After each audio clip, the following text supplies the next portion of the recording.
They called him Quiet Robert, the man who read books during breaks and never talked about his past. But when armed robbers threatened his workplace family, his CIA training emerged from the shadows. The morning sun cast long rectangles of light across the polished concrete floors of MegaBuild Hardware, the largest home improvement store in Colorado. Robert Mason pushed his cart of inventory through the lumber section, methodically checking stock levels with the same quiet precision he'd shown for 8 years. At 47, Robert had become as much a part of the store as the industrial shelving and fluorescent lighting. Employees knew him as the soft-spoken man who worked receiving, always had a paperback novel in his back pocket, and preferred listening to talking. His gray polo shirt with the MegaBuild logo was always neat, his movements deliberate but unhurried, and his interactions with customers polite but brief. "Morning, Robert," called Sarah Chen from behind the customer service counter. At 34, Sarah was one of the few employees who made an effort to chat with him regularly. She appreciated his calm presence during hectic days and the way he somehow always appeared when heavy items needed moving. "Morning, Sarah," Robert replied with a slight nod, continuing his inventory round. What his coworkers didn't know was that Robert's methodical nature came from 23 years of CIA field operations, where attention to detail meant the difference between mission success and body bag. His quiet demeanor wasn't shyness. It was the learned behavior of someone who'd spent decades blending into environments where being noticed could be fatal. The routine of civilian life had become Robert's cover story, but unlike his previous covers, this one had become real.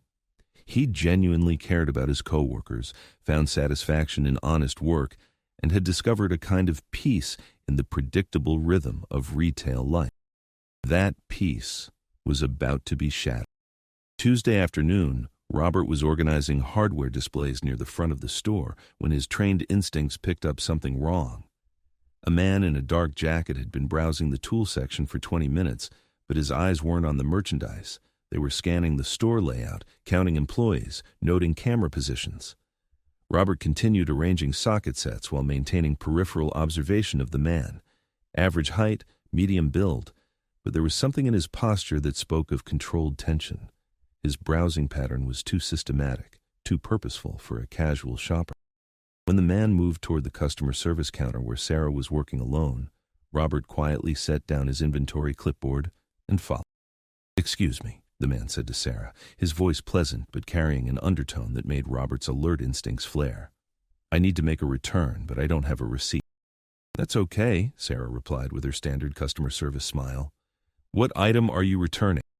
"Actually," the man said, glancing around to ensure no other customers were within earshot, "I'm not returning anything. I need you to open that register." Sarah's smile faltered as the man's jacket shifted slightly, revealing the outline of a concealed weapon. Her eyes widened, but before she could react, Robert appeared beside her. "Is there a problem here?" Robert asked calmly, his voice carrying a quiet authority that made both Sarah and the man look at him more closely. The man sized up Robert quickly. Middle-aged, soft-looking retail worker, no apparent threat.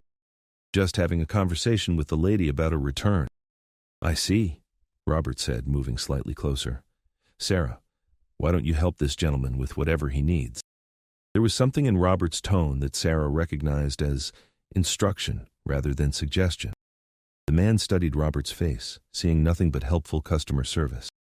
"Smart man," the robber said quietly. "Tell her to open the register and empty it. No alarms, no sudden movements, and everybody goes home safe." Robert nodded slowly. "Sarah, I think you should give this gentleman whatever assistance he needs. Stay calm and do exactly what he asks." Sarah's hands trembled slightly as she opened the register, pulling out bills and placing them on the counter. The robber pocketed the money quickly, his eyes never leaving Robert's face. As Sarah cleared the last of the cash, the robber's attention shifted to her hand. The simple gold ring with a small diamond caught the light. Clearly an engagement or wedding ring, but worn on her right hand instead of her left. "Nice ring," the man said. "I'll take that too." Sarah's face went pale. "Please, it was my mother's. She passed away last year. It's all I have left of her." "Sarah," Robert said gently, "it's okay. Give him the ring."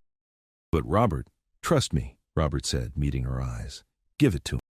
With tears starting to form, Sarah slipped off the ring and placed it on the counter. The robber pocketed it along with the money. "Thanks for the cooperation," he said, backing away from the counter. "Remember, I was never here." Robert watched the man walk casually toward the exit, noting every detail: height, weight, clothing, gait, the way he favored his left side slightly. As the robber reached the parking lot, Robert moved to the window and memorized the license plate of the blue sedan. Colorado plates, RBT4729. "Should I call the police?" Sarah asked, her voice shaking.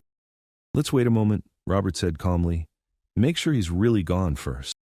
20 minutes later, after the robber had definitely departed and Sarah had called the police to file a report, Robert excused himself for his afternoon break. Instead of going to the break room, he walked to his car and began making phone calls to contacts who could run license plates without official paperwork. The next morning, Sarah arrived at work still shaken from the previous day's events. She went through her opening routine mechanically, trying not to think about her mother's ring. When she opened the register to count the starting cash, she froze. There, sitting on top of the bills, was her mother's ring. "Robert," she called out, spotting him near the lumber section. "Robert, can you come here for a minute?" He approached with his usual calm demeanor. "What's wrong, Sarah?" "My ring," she whispered, holding it up. "It's here, in the register. How is that possible?"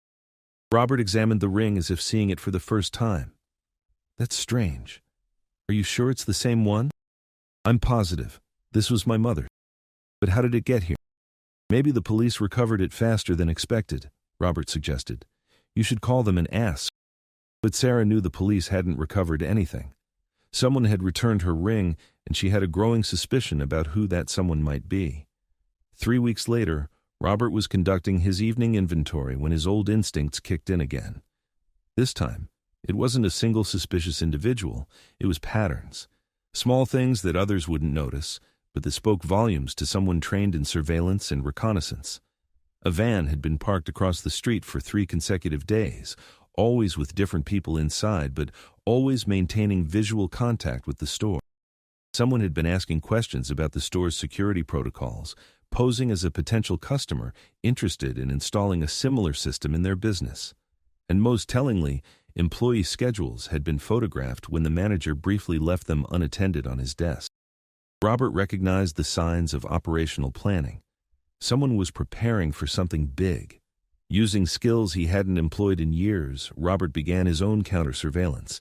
He varied his lunch break timing to observe the watchers, used reflective surfaces to track their movements, and gradually pieced together the size and scope of what was being planned. What he discovered made his blood run cold. The same crew that had sent the lone robber weeks earlier was planning a full-scale heist. MegaBuild wasn't just the largest hardware store in the state. It was also a repository for valuable materials, industrial copper wire worth thousands per spool, high-end power tools that could be quickly fenced, and most importantly, a safe in the manager's office that contained not just daily receipts, but also the store's precious metal inventory used for specialized electrical work. The plan, as Robert pieced it together through careful observation and a few discreet inquiries through old contacts, was sophisticated. The crew would neutralize the overnight security guard, disable the alarm system, and systematically strip the store of its most valuable merchandise. Conservative estimates put the total value at over $2 million. But Robert wasn't thinking about the money. He was thinking about his co-workers, Sarah, who brought homemade cookies for the break room every Friday, Tom, the young father in receiving who was saving for his daughter's college fund, Miguel, the store manager who'd given Robert a chance when other employers had been skeptical of his vague work history, Janet, the older woman in paint mixing who always remembered everyone's birthday. A theft of this magnitude would devastate the store. Corporate would likely close the location, conduct massive layoffs, and leave dozens of good people without jobs. Robert had spent 8 years building relationships with these people, watching them celebrate promotions, support each other through difficult times, and create the kind of workplace family he'd never experienced in his previous life. He wasn't going to let a crew of professional thieves destroy that. On Friday evening, Robert went through his usual end-of-shift routine, but instead of leaving, he slipped into a supply closet in the warehouse section and waited. At 11:47 p.m., long after the building had emptied, he emerged and began preparing. The store's layout, which he knew better than anyone, became his tactical advantage. He disabled selected lighting circuits to create shadowed areas while maintaining enough illumination to navigate safely. He repositioned merchandise to create choke points and blind spots. Most importantly, he used his knowledge of the store's security system, gained through 8 years of helping with inventory and receiving, to selectively modify sensor coverage. Robert wasn't planning to fight the robbers, he was planning to hunt them. At 2:17 a.m., the crew arrived exactly as Robert had predicted. 5 men, dressed in dark clothing and moving with professional efficiency. They approached through the rear loading dock, just as their reconnaissance had indicated was the most vulnerable entry point. The first man through the door was the same individual who had robbed Sarah weeks earlier. Robert recognized his gait, his build, the way he held his head slightly tilted when listening for sound. From his position concealed behind a rack of PVC piping, Robert watched them work. They were good, better than typical smash-and-grab criminals. Their movements were coordinated, their communication minimal but effective. 2 men went immediately toward the security office to deal with the guard and alarm systems. 2 others began loading the most valuable portable merchandise. The leader, Sarah's robber, headed toward the manager's office in the safe. Robert moved like smoke through the store he knew by heart, using aisles and displays that he'd walked thousands of times. His first target was the security team. Using a technique he'd learned in Langley decades earlier, he approached the first man from behind while he was focused on the alarm panel. The sleeper hold was applied with surgical precision, enough pressure to induce unconsciousness without permanent damage. The man dropped silently, and Robert zip-tied his hands with cable ties from aisle 12 before dragging him into a supply closet. The second security specialist was more challenging. He'd positioned himself where he could watch both the alarm system and the hallway, but Robert had advantages the man couldn't anticipate. Years of stocking shelves had taught him which floor tiles creaked, which displays provided solid cover, and how to move through the store without triggering motion sensors he'd helped install. Robert used the store's PA system as a distraction, triggering a brief burst of static that drew the man's attention away from his post. In that moment of divided focus, Robert struck again. Another sleeper hold, another zip tie, another unconscious criminal secured in storage. The 2 men loading merchandise presented different challenges. They were working as a team, watching each other's backs while systematically clearing high-value items from the tool section. Robert needed a different approach. He triggered the fire suppression system in the automotive section, creating confusion and noise that masked his movement. As the 2 men moved to investigate the disturbance, Robert was already repositioning behind them. A wrench from aisle 7 applied to the base of the first man's skull with exactly enough force to stun without causing permanent damage. The second man turned just in time to receive a similar treatment with a ball-peen hammer from the display rack. Both men were secured and hidden before their leader even realized his team had gone silent. The leader, Sarah's robber, had reached the manager's office and was working on the safe when he finally noticed the absence of radio chatter from his crew. Robert watched from the shadows as the man tried to raise his team on their communication system. Base, report, echo team, status check. Silence. The man's professional calm began to crack as he realized something had gone catastrophically wrong. He abandoned the safe and began moving through the store, weapon drawn, searching for his missing teammates. "I know someone's here," he called out. "Show yourself. Let's talk about this." Robert remained silent, observing from concealment behind a display of lawnmowers. The man was skilled, but he was operating in unfamiliar territory against someone who knew every inch of the battleground. The final confrontation came in the lumber section, where Robert had first spotted the man weeks earlier. The robber had positioned himself well, using a support column for cover while maintaining sight lines down multiple aisles. But Robert had spent 8 years learning that this particular column had a blind spot created by the intersection of 2 shelving units. He approached from an angle the man couldn't cover, carrying a piece of 2x4 lumber that would serve as both weapon and shield. "You're the guy from the register," the robber said when Robert finally stepped into view, "the helpful employee who told the girl to cooperate." "That's right," Robert said calmly. "What are you, some kind of off-duty cop, security guard moonlighting in retail?" "I'm someone who doesn't like thieves," Robert replied. The robber laughed. "You took out my whole crew by yourself? 5 professional operators?" "Your crew is sleeping it off in various storage closets. They'll wake up with headaches, but nothing permanent. And what about me? Robert hefted the 2x4 slightly. That depends on whether you drop the gun and lie face down on the floor. You're serious. Very. The robber considered his options. He was facing a middle-aged hardware store employee who had somehow neutralized 4 armed professionals without raising an alarm or causing enough disturbance to attract police attention. Either he was dealing with someone with serious training, or this was the luckiest civilian in Colorado. The decision was made for him when Robert moved. The 2x4 caught the robber's wrist with enough force to send his pistol spinning across the concrete floor. Before he could recover, Robert had applied the same sleeper hold that had worked on the others. 5 minutes later, the robber was zip-tied and conscious, sitting on the floor in the lumber section, while Robert called 911 from the store phone. Denver police? This is Robert Mason at MegaBuild Hardware on Colfax. I'm calling to report a break-in. 5 suspects are secured and ready for pickup. No injuries, no property damage. The response was immediate and overwhelming. Police cars surrounded the building, SWAT teams cleared the interior, and detectives began processing what they quickly realized was an unprecedented crime scene. Mr. Mason, Detective Rebecca Martinez said as she interviewed Robert in the manager's office, I need to understand what happened here.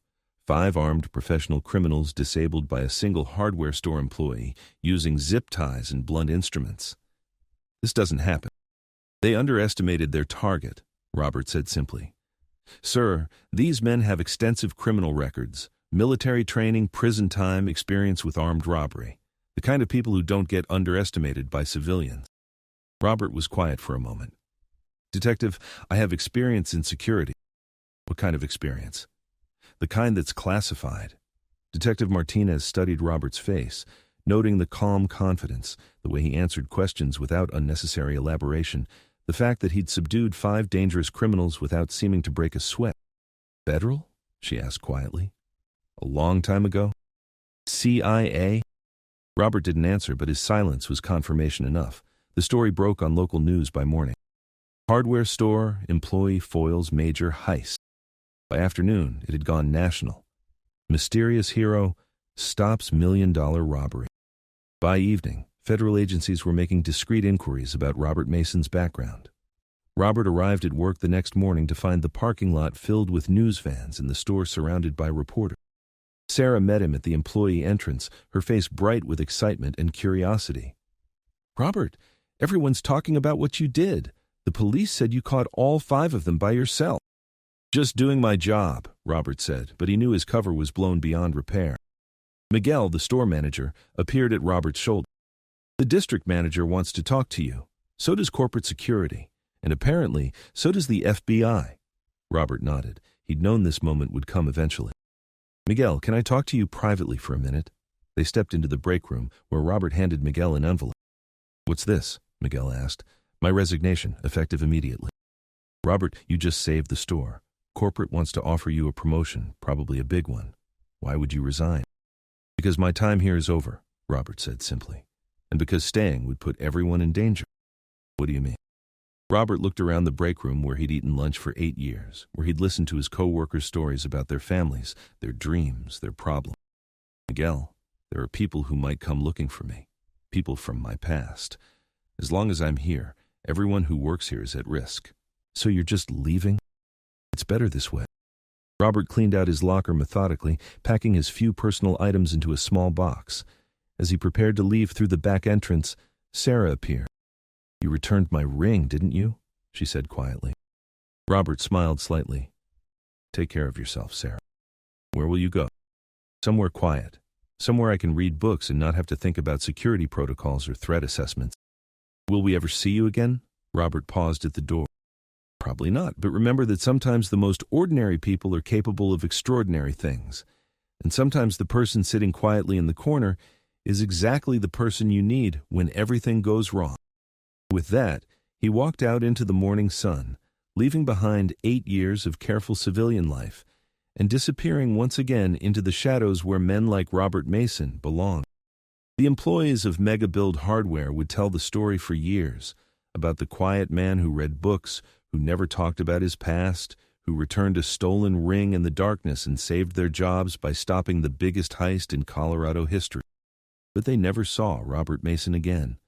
Because sometimes heroes don't get to stay for the celebration. Sometimes they just fade back into the background, carrying their secrets and their scars, ready to emerge only when they're needed most.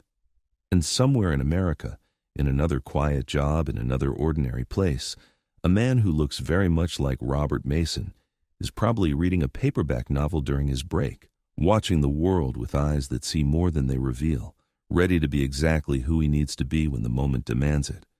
Because legends don't retire. They just change their names.